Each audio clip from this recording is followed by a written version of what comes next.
2026, a new year, and I thought it might be a good time to reintroduce myself. A lot has happened since I first joined Instagram with my profile, Wing It Mom, in 2017, and then in 2020, or after 2020, transitioned to One True North Life Coaching. And maybe as I tell you a little bit of my background to my new followers, some of my posts will make a little more sense to you.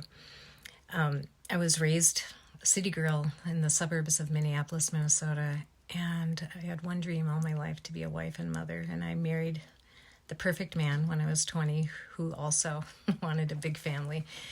So I married him. He was a wilderness man, lived off-grid up in the wilderness of northern Minnesota. He built us a log cabin up there.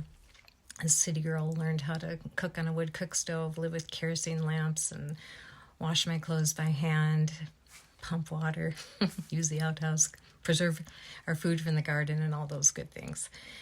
And 2 years later, our house was struck by lightning and burnt to the ground. And a couple years after that, Nathan was offered a job down here logging in Wisconsin. So we moved to Wisconsin, and he built us another log cabin, and we just continued living off-grid down here.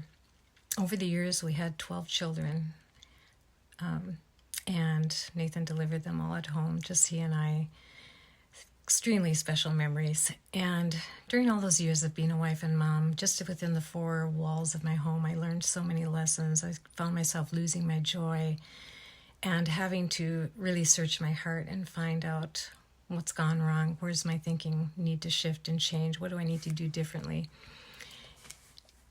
We don't have to go to Bali to learn all those important lessons. Within your own home is where so many of your things are brought up that need to be faced and dealt with. And so over the years, I did that, recovered my joy, my purpose in living.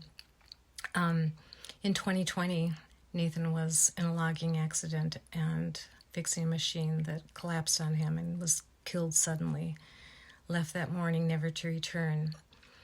And so I went from being wife and mom to breadwinner that week, and decided I would become a life coach and take all these things that I'd learned all those years and start teaching them to other people who've gone through a lot of different things that have really pulled them down, whether it be depression, death, anxiety. We experience so much of those in our life.